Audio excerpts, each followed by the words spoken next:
Welcome back to the show. Of course, now I'm going to go over the Game 3 between the STC and Apocalypse with a little bit of an analysis before we get into the Moonglade versus Crank match.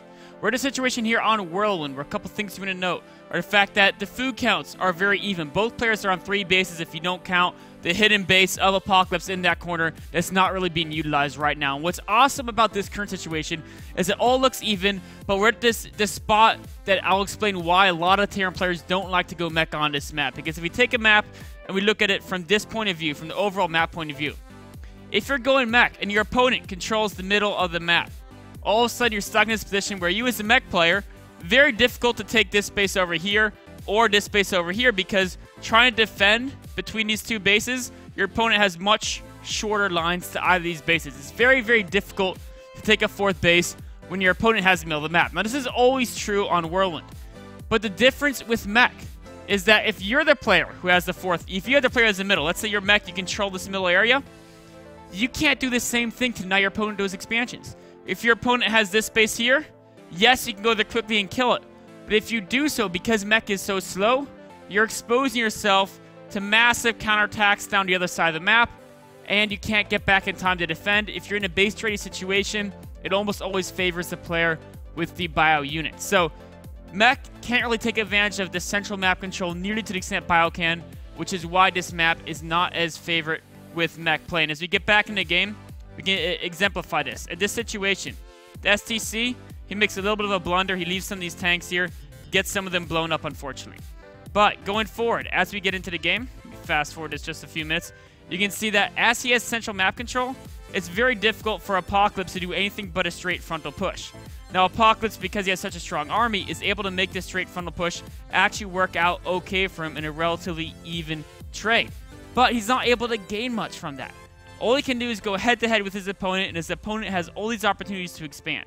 He's not able to break the center, which means if he tried to expand up here, STC can easily beat his army to that top base and take it out because mech is slower. Same thing on the right side as well. Apocalypse is pretty much contained to 3 bases. Now going forward, we hit another point. In fact, let me actually just use the quick fast forward option. Right here. We hit another point where STC again makes a little bit of a mistake, leaves all his tanks exposed, right? And now, because Apocalypse takes out all these tanks, he's in that position where he now can push forward and take control of the middle of the map. But because he's going mech, even when he pushes forward and takes control of the middle, he has a very difficult time denying these extra 4th bases from his opponent, because mech is a little bit less mobile.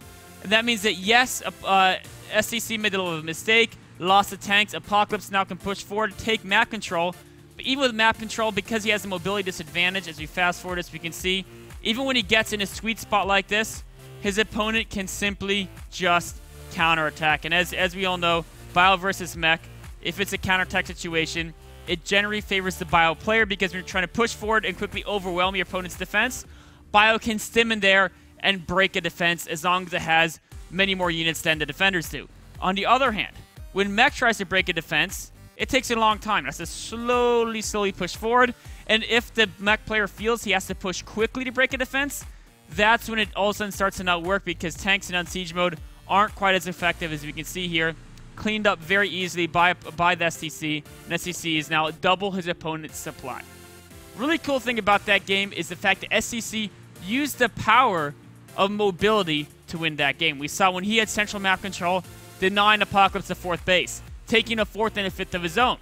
He then made a little mistake, allowed Apocalypse to retake map control, but because Apocalypse lacked the mobility, when he tried to use that map control to trim his opponent's expansions down to even up the game, STC said, "No sirree, you trimmed down my expansions," going for the counterattack, and in a base trade situation, the bio is a stronger composition.